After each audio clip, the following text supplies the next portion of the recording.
Hello, Shalom. This is the next installment of Israel News Update for our pro-Israel advocates out there. And first story, that, as always, is Iran. And Iran had a pretty eventful week this week. Obviously, things are eventful all the time, and we just don't know about it until after they occur.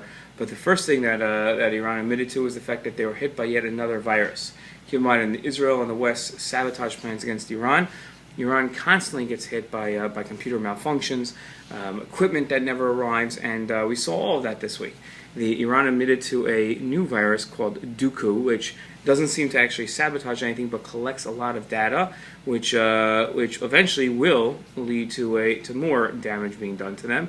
So they said their software is heavily hit by this virus. That well, who knows how it got there? That's the first story. The second thing is that on Friday, an Iranian national, somebody that lives in Iran, was caught leaving Russia with radioactive materials that would be used to develop further nuclear power plants.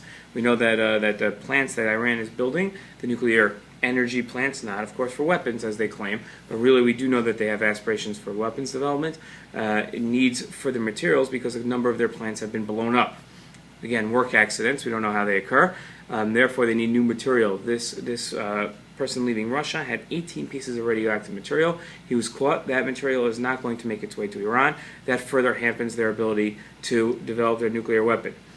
Lastly, though, Iran obviously never gets the point, and instead of coming to the West and saying we'd like to work together, they have dedicated $1 billion to a program to develop programs to cause cyber warfare. This is warfare that takes place against computers, which could shut down entire countries' electrical grids, could shut down countries' water, and they've developed this program to try to conduct this warfare against Israel and against America.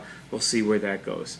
What steps does Israel take militarily? So Israel announced this week that for the last couple of years they have secretly been revamping their submarines, bringing them into port, having them redone, not telling the world that they are not out in the seas.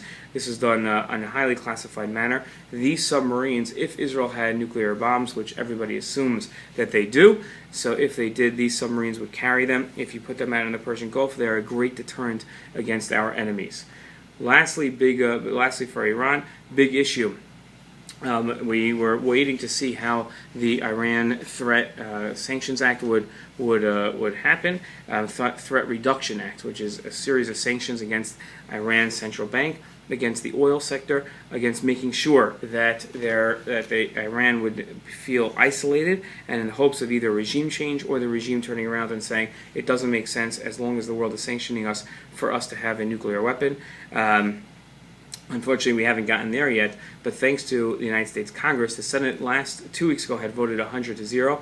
The Senate this week voted 410-11 to join with the Senate on those Sanctions Act. This was done with the okay of the White House, which eventually will need President Obama's signature on these sanctions, because this was done with his okay. He agreed to it by making sure that he has the trigger to allow certain companies to do business with Iran and certain businesses not to. Why would the president want to allow certain companies to do business? Because if certain companies or countries are cooperating and really sanctioning Iran, but for one essential piece they still need to do business with Iran, we'd rather them be our friends and only have a small amount of business than completely ignore the sanctions. So the president has the ability in this bill to allow certain countries and certain companies to do business with Iran in the hopes that most companies and most countries will not do business. We hope to see this bill go to a conference between the Senate and the House to combine the two bills and then go to the president for signature. Special note goes to our Congressman Ted Deutsch, who we should all call to say thank you. Please check out the cheat sheet. It has his phone number, or just Google Congressman Deutsch and call his office and say thank you for the hard work. If you are not in Congressman Deutsch's district and watching this, find out who your congressperson is, call them and thank them for voting positively on this bill. Okay, next story.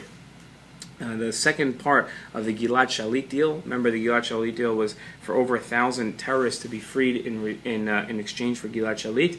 The first half were released before he was set free, or simultaneous with his being set free. The second half was released yesterday. Those are 550 terrorists who were set free. They were all incarcerated, having done the majority, and well over the majority, having done over 2/3 of their sentence, and none of them having quote unquote blood on their hands, meaning that they haven't actually killed anybody. Okay, what about Egypt? What's happening in Egypt? Egypt, as we know, is going through a series of elections.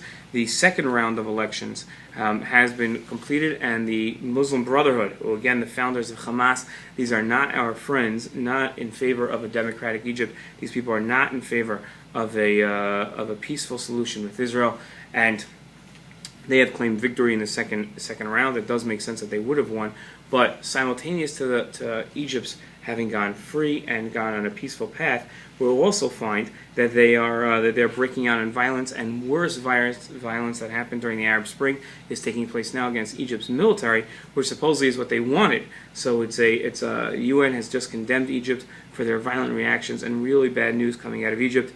Again, all fledgling democracies go through their birth pangs, but this we're seeing some disturbing signs.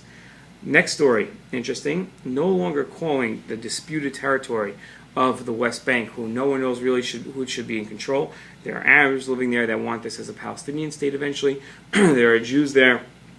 We know this as Judea and Samaria, this land, and that is what we're going to start calling it, Judea and Samaria, and we're going to be building there. This is disputed territory, but we feel we have the right to build there, and the Housing Ministry of Israel just published tenders, which means that people can go ahead and claim that they want to build there and purchase the land and go forth on 1,028 homes to be built in Judea and Samaria, and especially in East Jerusalem.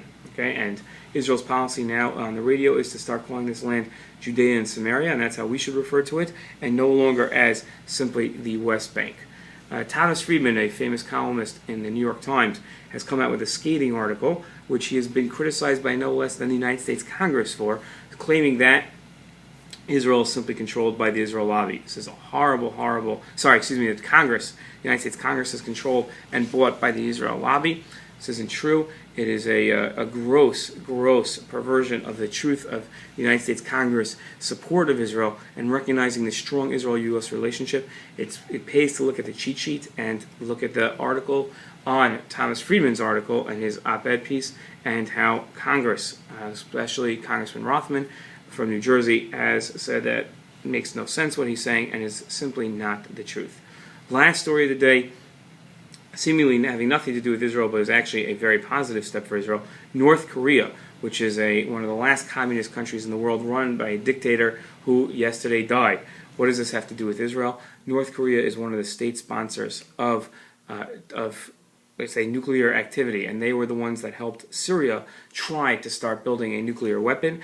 Israel took care of that by bombing Syria, but now we know that a North Korean leader is dead. We're hoping that his son, who is taking over, will have a smarter outlook, stop his people from starving to death in favor of them having a nuclear weapons program, and we hope we see a turnaround in North Korean behavior now that their dictator, evil leader is dead. Thank you.